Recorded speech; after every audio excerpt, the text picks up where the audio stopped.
सभी प्रिय भाई बहनों को जय मसीह की। न्याय और निष्पक्षता। झूठी बात न फैलाना, अन्यायी साक्षी होकर दुष्ट का साथ न देना, बुराई करने के लिए ना तो बहुतों के पीछे हो लेना और ना उनके पीछे फिर के मुकदमे में न्याय बिगाड़ने को साक्षी देना और कंगालों के मुकदमे में उसका भी पक्ष ना करना। यदि तेरे शत्रु का बैल या गधा भटकता हुआ तुझे मिले तो उसे उसके पास अवश्य फेर ले आना।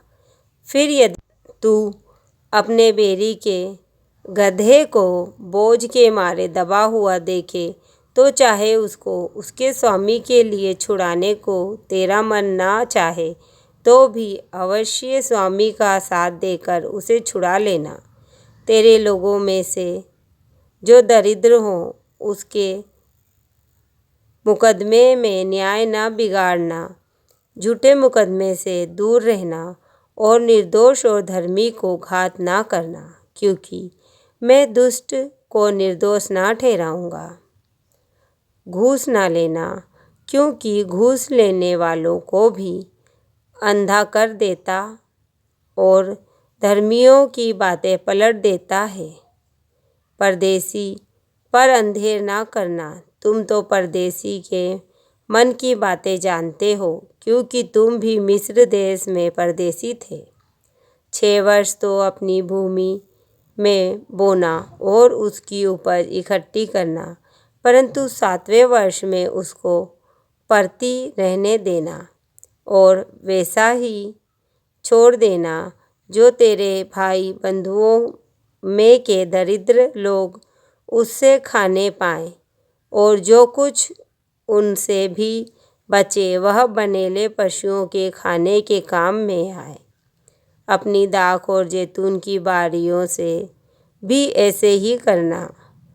6 दिन तक अपना काम काज करना और 7वें दिन विश्राम करना, ताकि तेरे बैल और गधे सुस्ताएं और तेरी दासियों के बेटे और परदेसी भी अपना जी ठंडा कर सके। जो कुछ मैंने तुमसे कहा है उसमें सावधान रहना और दूसरे देवताओं के नाम की चर्चा ना करना, वरन वे तुम्हारे मुंह से सुनाई भी न दें। प्रतिवर्ष 3 बार मेरे लिए पर्व मानना। अख़मीरी रोटी का पर्व मानना, उसमें मेरी आज्ञा के अनुसार अबीब महीने के नियत समय पर 7 दिन तक अख़मीरी रोटी खाया करना, क्योंकि उसी महीने में तुम मिस्र से निकल आए थे। मुझको कोई छूछे हाथ अपना मुंह ना दिखाए। जब तेरी बोई हुई खेती की पहली उपज तैयार हो तब कटनी का पर्व मानना। वर्ष के अंत में जब तू परिश्रम के फल बटोर के ढेर लगाए तब बटोरन का पर्व मानना। प्रतिवर्ष 3 बार तेरे सब पुरुष प्रभु यहोवा को अपना मुंह दिखाएं। मेरे बलि पशु का लहू ख़मीरी रोटी के संग ना चढ़ाना और ना मेरे पर्व के उत्तम बलिदान में से कुछ सवेरे तक रहने देना।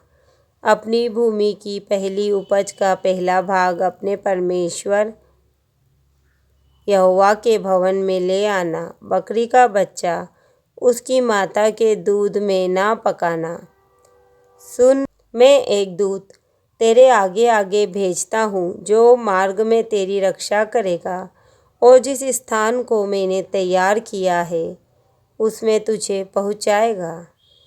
उसके सामने सावधान रहना और उसकी मानना, उसका विरोध ना करना, क्योंकि वह तुम्हारा अपराध क्षमा ना करेगा, इसीलिए कि उसमें मेरा नाम रहता है। यदि तू सचमुच उसकी माने और जो कुछ मैं कहूँ वह करे, तो मैं तेरे शत्रुओं का शत्रु और तेरे द्रोहियों का द्रोही बनूंगा। इस रीति मेरा दूत तेरे आगे आगे चलकर तुझे एमोरी, हित्री, परिजी, कनानी, हिब्री और यबूसी लोगों के यहाँ पहुँचाएगा, और मैं उसका सत्यानाश कर डालूँगा।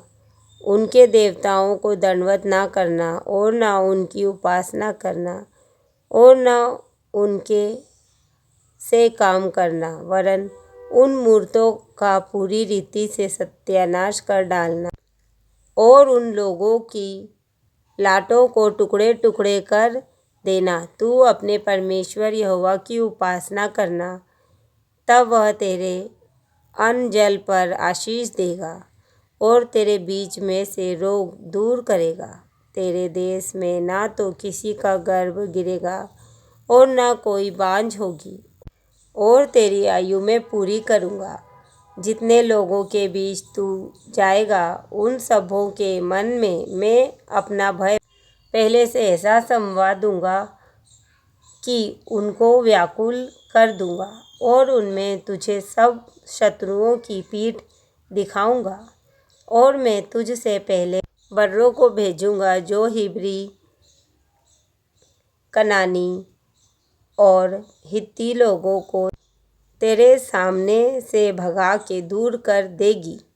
मैं उनको तेरे आगे से एक ही वर्ष में ना निकाल दूँगा। ऐसा ना हो कि देश उजाड़ हो जाए और पनेले पशु बढ़कर तुझे दुख देने लगे। जब तक तू फूल फल कर देश को अपने अधिकार में ना कर ले, तब तक मैं उन्हें तेरे आगे से थोड़ा थोड़ा करके निकालता रहूँगा। मैं लाल समुद्र से लेकर पलिश्तियों के समुद्र तक और जंगल से लेकर महानद तक के देश को तेरे वश में कर दूँगा। मैं उस देश के निवासियों को भी तेरे वश में कर दूँगा, और तू उन्हें अपने सामने से बरबस निकालेगा।